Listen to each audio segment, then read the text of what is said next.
नमस्कार दोस्तों, आप सभी का बहुत बहुत स्वागत है पीटीज आईएएस एकेडमी की करंट अफेयर्स और एडिटोरियल एनालिसिस सीरीज में। आज हम आ गए हैं हमारे 26 सेशन पर। 15 जुलाई है। सबका बहुत बहुत स्वागत है। याद रखिएगा दोस्तों, ये सीरीज सभी सीरियस यूपीएससी एस्पायरेंट्स के लिए है। तो अभी तक के सारे सेशंस जिन्होंने देखे हैं, एक बार जरा कमेंट थ्रेड में कंफर्म कर दो कि हाँ सर, अभी तक की पूरी क्वार्टर सेंचुरी हम लगा चुके हैं और आज 26वें सेशन पर आ गए हैं। तो आज का हिंदू ये है और हम जो 4 एडिट्स लेंगे वो आपके सामने हैं। ये आपके लिए एग्जाम के लिए रेलेवेंट है। सबसे पहले बात करेंगे कोरोना वायरस की वैक्सीन का फिलहाल क्या चल रहा है भारत में और सरकार को अब क्या करने की ज़रूरत है। उसके बाद बात करेंगे नेपाल के सुप्रीम कोर्ट के द्वारा पॉलिटिकल इंस्टेबिलिटी को ख़त्म करने की एक बहुत अच्छी कोशिश। उसके बाद आज का बहुत ही शानदार एडिटोरियल है legal and constitutional analysis of the propose Uttar Pradesh population control bill. Uttar Pradesh का जो प्रस्तावित जनसंख्या नियंत्रण अधिनियम आ रहा है, उसका एक कानूनी और संवैधानिक विश्लेषण। बहुत कुछ सीखने को मिलेगा पॉलिटी में आपको, तो अच्छे से पढ़िए। और ब्रेग्जिट क्या क्या गुल खिला रहा है 5 साल बाद, वो हम देखेंगे हमारे चौथे एडिट में। तैयार हो भैया? तो ये 4 पेपर हैं, अच्छे से देख लीजिएगा। GS1, GS2, GS3, GS4, ये मैंने रेफरेंस के लिए यहीं लगा दिए। तो दोस्तों, आज का जो हमारा पहला एडिटोरियल है GS2 और 3 में रेलेवेंट होगा। ऐसे में भी काम आ सकता है, प्रीलिम में इसमें छोटे छोटे MCQ बन सकते हैं। तो हर चीज़ जो है कहीं ना कहीं काम आती है, ध्यान रखना भैया। वैक्सीनेशन ट्रिपल सर्फिस अगेन, यानी टीकाकरण की पूरी जो गति हमने पकड़ ली थी जून में, वो फिर से थोड़ी सी मंद हो गई है। कोविड-19 का जो पूरा टीकाकरण का एक कार्यक्रम चल रहा है, जुलाई 2021 में उसका रेट फिर से कम हो गया। और ये तब जब पूरी की पूरी खरीदी प्रक्रिया केंद्र सरकार ने अपने हाथों में ले ली थी। और ये क्यों ली थी? वो इसलिए ली थी क्योंकि आपको पता ही है कि अप्रैल और मई में बहुत केओस हो गया था भारत में, क्योंकि सेकेंड वेव एक तरफ लोगों को मार रहा था, ऑक्सीजन अवेलेबल नहीं थी, श्मशान घाट में लाइन लगी हुई थी मुर्दों की, और पैरेलल में स्टेट्स आपस में compete कर रहे थे ग्लोबल टेंडर फ्लोट करके कि मुझे वैक्सीन चाहिए, मुझे वैक्सीन चाहिए। बहुत ही साफ था कि वो पूरा का पूरा सोच और मेथड ही फेल हो चुका था। आज जुलाई में बहुत सारे राज्य, खासतौर पर दक्षिण के, अब ये शिकायत कर रहे हैं कि भाई टीकों का जो शॉर्टेज हो गया है, तो इस शॉर्टेज को जल्दी से दूर करो। भारत सरकार का एक ऑनलाइन बड़ा अच्छा वेबसाइट है, डेटाबेस है कोविन का, वो ये बताता है कि जहाँ जून में हम जिस पीक पर आए थे, अब हम उसके 60% पर ही हैं। तो अप्रैल मई में फाइनली उस केओस के बाद जब केंद्र सरकार ने तथाकथित विकेंद्रीकरण किया था वैक्सीन खरीदी, प्रोक्योरमेंट का मतलब होता है खरीदी प्रक्रिया, लेकिन उसके बाद बहुत तेजी से कदम पीछे हटाने पड़े, क्योंकि समझ में आ गया कि इतने बड़े देश में प्रोक्योरमेंट का सेंट्रलाइज होना और एग्जीक्यूशन का डिसेंट्रलाइज होना ही सही तरीका होता है, जैसा भारत में आज तक हमेशा होता आया था। अब इसमें कोई शक नहीं कि पहले दिन से ही भारत में वैक्सीन्स का पूरा प्लानिंग काफ़ी ज़्यादा हैपहज़ार्ड रहा है, जिसका नतीजा काफ़ी समय तक देश ने भुगता। अब तो पहले से बहुत ठीक हो गया है। जून 21 से 27 बेस्ट पीरियड था। दिन में 60 से 65 लाख वैक्सीन्स हो रहे थे और उसके बाद वो बहुत तेज़ी से गिर गया। उसके बाद स्वयं प्रधानमंत्री ने टेलीविज़न पर आकर एक टारगेट सेट किया भारत के लिए कि भारत के सभी 18+ वयस्कों के लिए 31 दिसंबर तक वैक्सीन लग जाना चाहिए। अगर उस टारगेट को हम मानते हैं, हिंदू का एडिटर बोलता है, तो भाई आपको प्रतिदिन 86 लाख डोज आज से एडमिनिस्टर करने पड़ेंगे। और आज आप कितना कर रहे हो? 30 लाख, 35 लाख, 40 लाख। तो 31 दिसंबर का डेडलाइन तो आसानी से अप्रैल, मई, जून 2022 तक जाएगा। 2 बड़ी चिंताएं हैं आज तक। आज केवल 33% वयस्कों को 1 डोज मिला है भारत में और केवल 8% फुल्ली वैक्सीनेट हुए हैं। तो 31 दिसंबर तो आप भूल ही जाओ। दूसरा जो बहुत बड़ी चिंता है, आज पूरी भारत में और दुनिया में अचानक से कोरोना वायरस के केसेस फिर से आने लगे हैं। इनफैक्ट मैं अभी इकोनॉमिक्स पत्रिका पढ़ रहा था दोस्तों, ये मैं अपनी तरफ से एडिशनल बता रहा हूँ। उसमें रशिया में जो अभी 3rd वेव आई है, उसकी इतनी भयावह तस्वीर थी कि पूरी तरह से अंडर एस्टिमेट कर गई रशियन गवर्नमेंट। और 3rd वेव बहुत भयानक तेजी से फैली है। तो नेचुरली सरकार को भी चिंता होना जायज़ है। तो कहाँ अमेरिका में हमने पहले देखा था कि बाइडन के आने के बाद तेज़ी से स्थिति पर धीरे धीरे, इनफैक्ट तेज़ी से ही कंट्रोल हुआ था, धीरे धीरे नहीं, और 15,000 प्रतिदिन हो गया था। अब वो फिर से 2.5 गुना हो गया, 40,000। मौतें भी बढ़ गई हैं। यूके में सिमिलर एक्सीलरेशन है, जबकि इन दोनों ने तो अपने एडल्ट्स का बड़ा परसेंटेज वैक्सीनेट किया है। बिटवीन द लाइंस क्या कह रहा है एडिटर कि अगर भारत ने अभी तेजी से गति नहीं पकड़ी तो हमारे यहाँ थर्ड वेव और भयंकर होगी। आज कोविड खत्म तो हुआ नहीं है, 800,000 ऑफिशियल मौतें तो हो ही रही हैं और इकोनॉमिक एक्टिविटी आपने सब तरफ खोल दी है, जबकि कोविड चल रहा है। स्टेट्स को प्लानिंग की जिम्मेदारी दी गई है, जो कि बहुत सही बात भी है, लेकिन कोवैक्सीन के डोज उतनी मात्रा में आ ही नहीं रहे हैं जो पहले वादा किया गया था। तो कंसर्न सिर्फ ये है कि अगर इनफ डोजेस आए नहीं तो फिर स्टेट्स कुछ भी नहीं कर पाएंगे। डेली रेट्स थोड़े बहुत ऊपर नीचे हो सकते हैं, लेकिन कहीं ना कहीं सरकार को मैसिव कम्युनिकेशन कैंपेन्स चलाकर डेली वैक्सीनेशन बढ़ाने की कोशिश, वैक्सीन हेजिटेंसी खत्म करने की कोशिश, नहीं तो सब डेडलाइंस धरी की धरी रह जाएंगी। तो साथियों, आप किस शहर से हैं, गांव से हैं, कस्बे से हैं, स्टेट से हैं, और आपके यहाँ वैक्सीनेशन की क्या स्थिति है, आपके परिवार में कितने लोगों का कौन सा वैक्सीनेशन हुआ, हमें कमेंट थ्रेड में ज़रूर बताइएगा। सेशन को लाइक और शेयर कर लेना भैया। अब आते हैं नेपाल में केपी शर्मा ओली की उठापटक। अरे बहुत ज़्यादा एम्बिशियस आदमी है यार, और नेपाल का तो ऐसा कूड़ा करकट करके रख दिया इस व्यक्ति ने, संवैधानिक की पूछो मत। तो नेपाल के उच्चतम न्यायालय ने अंततः it has actually decided to bite the bullet और अनिश्चितता को समाप्त करना। तो मैंने अभी एक टर्म यूज़ किया, बाइटिंग द बुलेट। क्या मतलब होता है उसका?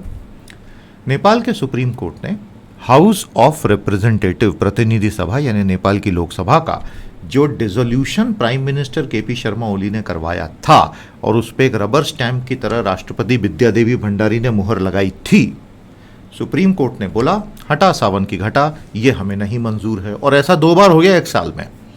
लेकिन ओली और भंडारी के लिए ज़्यादा डैमेजिंग ये है कि सुप्रीम कोर्ट ने नेपाल के, ये मत सोचना इंडिया के सुप्रीम कोर्ट नेपाल के ये बोला कि शेर बहादुर देउबा, जो कि नेपाली कांग्रेस के हैं, उनको प्रधानमंत्री अपॉइंट किया जाए और वो जल्दी से वोट ऑफ कॉन्फिडेंस हासिल कर लें।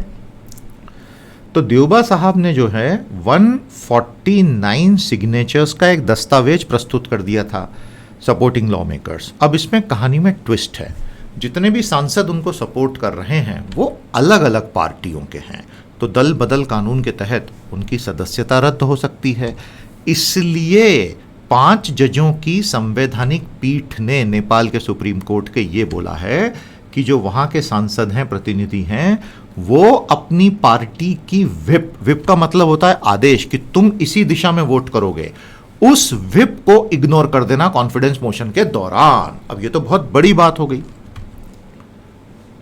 तो judiciary of Nepal is now allowing the legislature to quickly put an end to the executive uncertainty. बड़ा खूबसूरत स्टेटमेंट था ये, कमेंट थ्रेड में लिख के समझाओ कि मैंने अभी क्या बोला।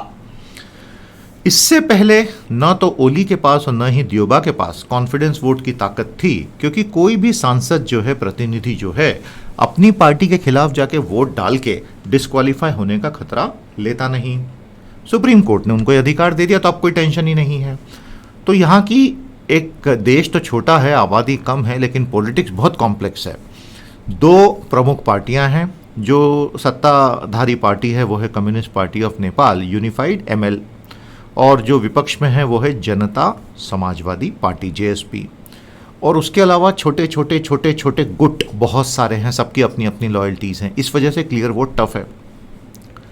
अब जो देउबा साहब हैं, उन देउबा साहब को, शेर बहादुर देउबा को, UML के अंदर भी और JSP के अंदर भी जो रिबेल फैक्शंस हैं उनके वोट लेना पड़ेंगे, और ये कितने मिल पाएंगे पता नहीं।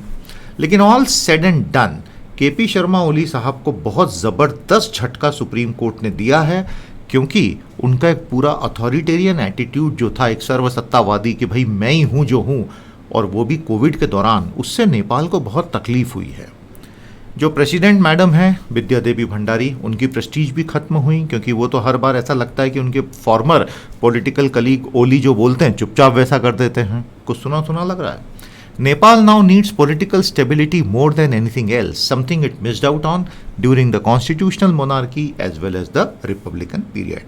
तो नेपाल का काफ़ी पिछले 15 सालों का इतिहास रक्त रंजित और अस्थिर रहा है, और अब अगर स्थिरता आ जाएगी तो सबके लिए बहुत अच्छा होगा, भारत के लिए भी, क्योंकि जिस प्रकार चीन घुसपैठ कर रहा है तो India would always prefer a very stable Nepal. तो प्यारे दोस्तों, हमें बताइएगा आप नेपाल गए कभी?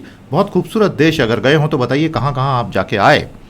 फिलहाल हम आपको तीसरे एनालिसिस पर ले चलते हैं। उत्तर प्रदेश का प्रस्तावित जनसंख्या नियंत्रण कानून, इसका एक पूरा कानूनी और संवैधानिक एनालिसिस होगा।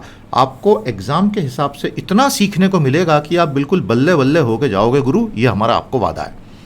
प्रीलिम में काम आएगा, GS2 में तो खैर आएगा ही, GS4 में इसके बहुत सारे कॉन्सेप्ट काम आ सकते हैं, क्योंकि इंडिविजुअल राइट्स की बात हो रही है ना, और ऐसे तो पूरा का पूरा बन ही सकता है पॉपुलेशन पे। तो शुरू हो जाए। उत्तर प्रदेश की नई प्रस्तावित जनसंख्या नीति कहती है कि राज्य की जो प्रजनन दर है आज 2.7 है, हमें अगले 5 सालों में उसको घटा के रिप्लेसमेंट फर्टिलिटी रेट RFR यानी 2.1 तक लेके जाना है। और भारत का टोटल फर्टिलिटी रेट पूरे भारत का ऑलरेडी 2.1 के नीचे जा चुका है। यूपी बिहार कुछ उससे ऊपर हैं, तो यूपी वाले बोल रहे हैं कि भाई हम इसको घटा के 5 सालों में 2.1 ले आएंगे, हमारे पास ये नई जादू की छड़ी आ गई है। और एक कानून ला रहे हैं पूरा हम इस ट्रांजिशन के लिए, और उस कानून का मसौदा हाल ही में वहाँ के उत्तर प्रदेश के विधि आयोग ने जारी किया था, और वो पढ़ने में ही बड़ा डरावना है, ऐसा वकील साहब का कहना है। ये जो मसौदा प्रस्ताव आया है UP population control stabilisation and welfare bill 2021, वो बेसिकली बोलता है कि भाई हम कुछ जो लोग अच्छे रहेंगे उनको इनाम देंगे, और जो लोग 2 बच्चों से ज़्यादा पैदा करेंगे उनको तो हम बहुत सारे दंड का प्रावधान कर देंगे अलग अलग परिवारों को। वकील साहब कहते हैं, जो ऑथर हैं, कि this is called the culture of coercion. Coercion का मतलब होता है दबाव, किसी से काम करवाना दबाव से। तो ये जो कानून है, it is the result of a culture of coercion, myth and wrong assumptions. ये पूरा का पूरा कानून दबाव में बना है, दबाव बनाने के लिए बना है। ये पूरी मिथिकल चीज़ों पे कि इस तरह के इंसेंटिव डिसइंसेंटिव देने से हो जाएगा, ये पूरी तरह दुनिया में मिथ साबित हो चुका है पिछले 30 सालों में। अजम्पशंस गलत हैं, क्योंकि पूरे विश्व में जिस जिस देश ने ऐसे कानून ट्राई किए हैं, वहाँ परिणाम उससे बहुत भिन्न आए हैं। लेकिन एक चीज़ तय है, ऐसे कानून जब भी आते हैं, वकील साहब कहते हैं कि वो समाज के सबसे गरीब और सबसे लाचार तबकों पर बहुत बुरी मार मारते हैं, ये गारंटी है। उत्तर प्रदेश का दावा ये है कि अल्टीमेटली पारिस्थितिकी तंत्र और आर्थिक तंत्र के संसाधन जो हैं, ये कोई असीमित तो है नहीं ना। तो अगर मैं आबादी कम नहीं करूँगा तो मैं नागरिकों के उसके मूलभूत अधिकार भी नहीं दे पाऊँगा, और बर्थ कंट्रोल किए बिना धारणीय विकास हो ही नहीं सकता। बड़ा अच्छा लग रहा है देख के उत्तर प्रदेश की सरकार बेसिक राइट्स पर इतना ध्यान दे रही है। अब इसमें प्रोमिसेस और पनिशमेंट्स हैं, इंसेंटिव और डिसइंसेंटिव। प्रोमिसेस क्या हैं? जो भी जन सेवक सही कानून का पालन करेंगे, स्टरिलाइजेशन करवाएंगे, 2 बच्चों से आगे नहीं जाएंगे, उनको हम बहुत सारे बेनिफिट देंगे। सर्विस में इंक्रीमेंट मिल जाएगा, घर की सब्सिडी मिलेगी, paid maternity, paid paternity, free health care for spouse. लेकिन बेटा, अगर तुम दाएं बाएं गए तो हमारी छड़ी तैयार है तुम्हारी सुटाई के लिए। 2 बच्चों से ज़्यादा पैदा करो और सारे सरकारी बेनिफिट्स को गुड बाय, सारी एलिजिबिलिटी खत्म स्टेट गवर्नमेंट की नौकरियों में, सारे प्रमोशन खत्म, और स्थानीय पंचायत चुनावों में और म्यूनसिपैलिटी चुनावों में तो तुम खड़े हो ही नहीं सकते अब बेटा। तो ये तो सिविल डेथ हो गई आदमी की, आपके सिविल अधिकार खत्म हो गए। यूनियन हेल्थ मिनिस्ट्री ने एक बहुत मज़ेदार बात सुप्रीम कोर्ट को बताई थी, जो इससे 180 डिग्री उल्टी है जो उत्तर प्रदेश कर रहा है। केंद्रीय स्वास्थ्य मंत्रालय ने कुछ महीने पहले सुप्रीम कोर्ट को बोला था कि improving public health and education is the only way to cut fertility. तो मतलब केंद्र सरकार नहीं मानती कि कोर्सिव लॉज होने चाहिए, उत्तर प्रदेश मानता है। और केंद्र ने सुप्रीम कोर्ट को अभी 1 साल पहले बोला कि जब तक हम शिक्षा नहीं सुधारेंगे, सार्वजनिक स्वास्थ्य नहीं सुधारेंगे, फर्टिलिटी तो कम होगी नहीं। तो फिर यूपी में एकदम से क्या बदल गया? दरअसल केंद्र सरकार ने सुप्रीम कोर्ट को बोला था कि हम ये मानते हैं कि जोर जबरदस्ती के तरीकों से, ये सुप्रीम कोर्ट में यूनियन गवर्नमेंट पिछले साल बोली है, जोर जबरदस्ती के तरीकों से डेमोग्राफिक डिस्टॉर्शन आ जाते हैं, जनसांख्यिकीय गड़बड़े पैदा हो जाती हैं।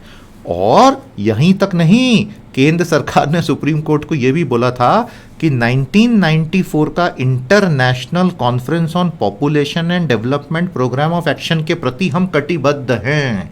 यानी जनसंख्या और विकास कार्यक्रम का एक कार्य योजना का अंतर्राष्ट्रीय सम्मेलन 1994, जिस पर भारत ने हस्ताक्षर किया, जिसने ये कहा था कि प्राइमरी प्रॉमिस हम ये करते हैं सारे सदस्य देश कि हम कभी भी जोर जबरदस्ती से डेमोग्राफिक टारगेट नहीं करेंगे और रिप्रोडक्टिव फ्रीडम पूरी रहेगी।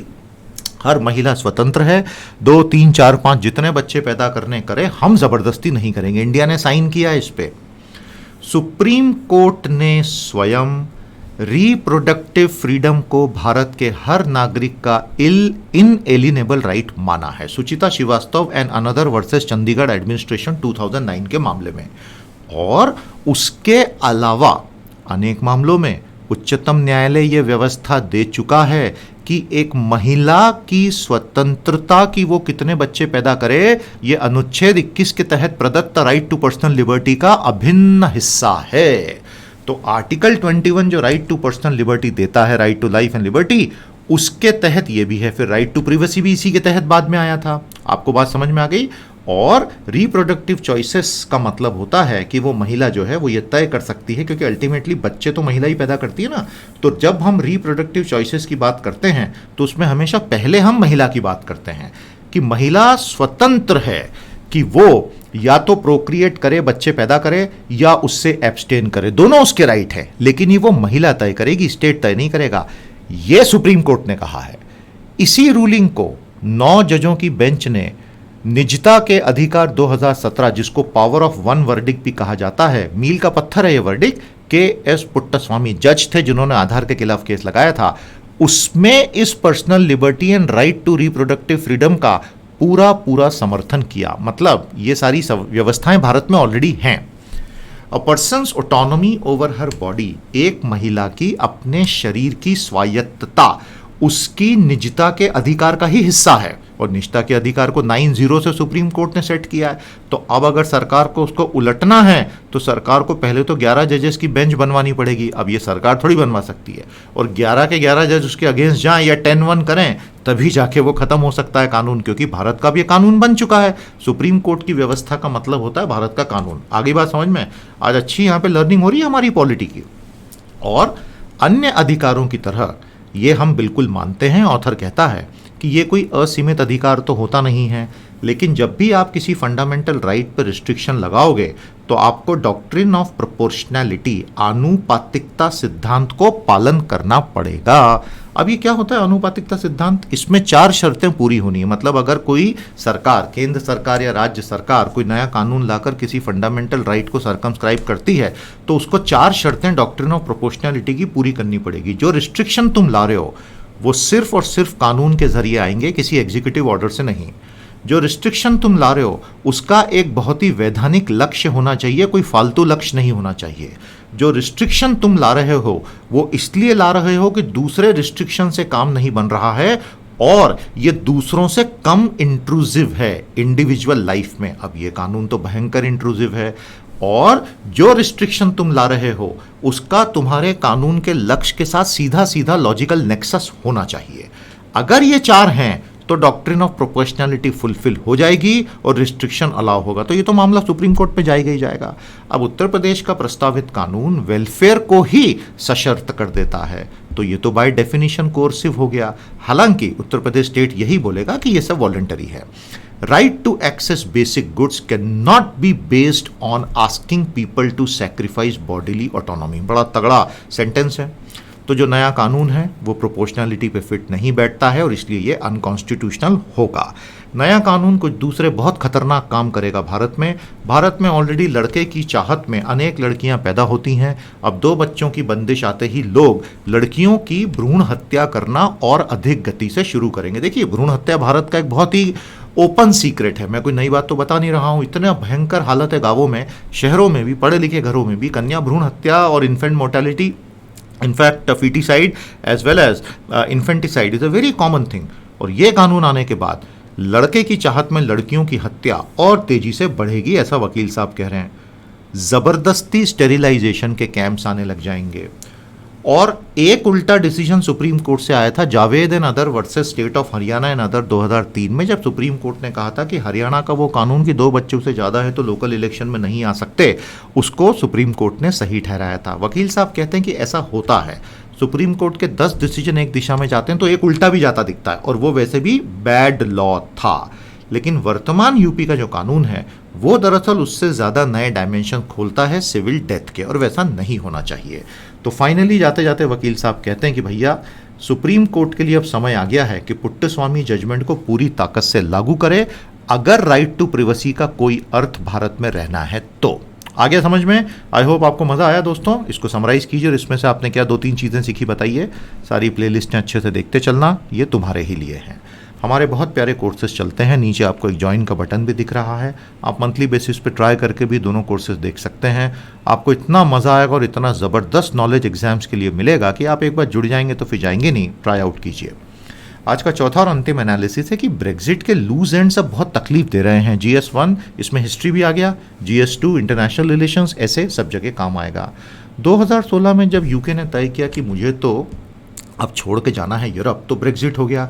तो उसके अंदर स्टे और लीव 2 कैंपेन्स हो गए थे, और आज 5 सालों के बाद भी ये मामला तो पूरी तरह से समाप्त होना था, लेकिन यूके तो अभी भी इस पे आपस में बटा हुआ है। द्वितीय विश्व युद्ध के बाद ब्रेग्जिट सबसे बड़ा इवेंट था यूके के लिए। इसके चलते 2 चुनाव हो गए, 2 प्रधानमंत्री की बलि चढ़ गई, क्योंकि प्रधानमंत्री बोरिस जॉनसन ब्रेग्जिट करवाए थे और वो चाहते हैं कि EU को छोड़ो छोड़ो छोड़ो। क्यों छोड़ो? क्योंकि हम ब्रिटेन हैं, हम यूके हैं, हम दुनिया के राजा रह चुके हैं, हमारी एक अलग इज्जत है। वो ठसक के चलते ब्रेग्जिट हुआ था।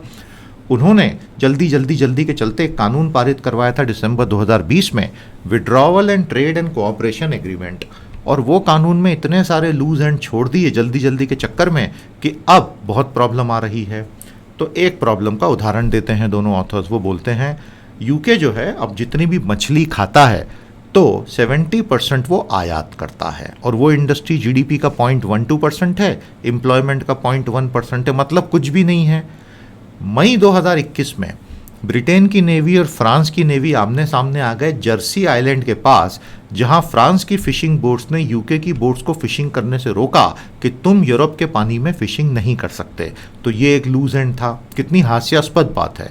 नदर्न आइलैंड का मुद्दा सबसे जटिल है। वो पॉलिटिकली यूके का हिस्सा है और इकोनॉमिकली EU का हिस्सा है सिंगल मार्केट का, तो उसको इकोनॉमिकली फाइनेंशियली EU के रूल्स फॉलो करना है, और पॉलिटिकली वो ब्रिटेन के अंदर ही है, यूके के अंदर। तो अब सवाल ये है कि बॉर्डर कहाँ आएगी? EU की एक्सटर्नल बॉर्डर तो आयरिश सागर में आएगी, ब्रिटेन और नदर्न आइलैंड के बीच में, तो वहाँ पर गुड्स का इंस्पेक्शन होना चाहिए। लेकिन यूके के लिए ऐसा कर पाना पॉलिटिकली इम्पॉसिबल है, क्योंकि इतनी मुश्किल से 10 सालों तक उत्तरी आयरलैंड के आतंकवाद को प्यार मोहब्बत से फाइनली रोका गया था, द ट्रबल्स।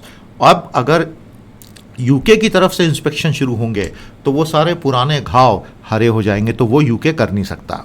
तो ऑप्शन ये है कि यूरोपियन यूनियन खुद इंस्पेक्शन शुरू करे आयरलैंड के अंदर, या आयरलैंड और EU के बीच में कहीं पर। ये दोनों के दोनों इम्प्रैक्टिकल सॉल्यूशंस हैं। तो ये सारी प्रॉब्लम अब और निकल के सामने आ रही हैं जब ब्रिटेन ने सारे के सारे मीट प्रोडक्ट्स नॉर्थ आयरलैंड को एक्सपोर्ट करना शुरू किए। और ब्रिटेन ने फिर ये बोला, क्योंकि अब ब्रिटेन तो नॉर्थ आयरलैंड को एक्सपोर्ट करेगा ना, वो अब इकोनॉमिकली तो 2 देश हो गए हैं, और ब्रिटेन ने फिर EU को बोला कि यार 3 महीने और आगे बढ़ा दो। लेकिन ऐसा 3 महीने बढ़ा दो, 3 महीने बढ़ा दो, ऐसे थोड़ी ये मामला ख़त्म होगा। तो ये सॉल्यूशन है ही नहीं।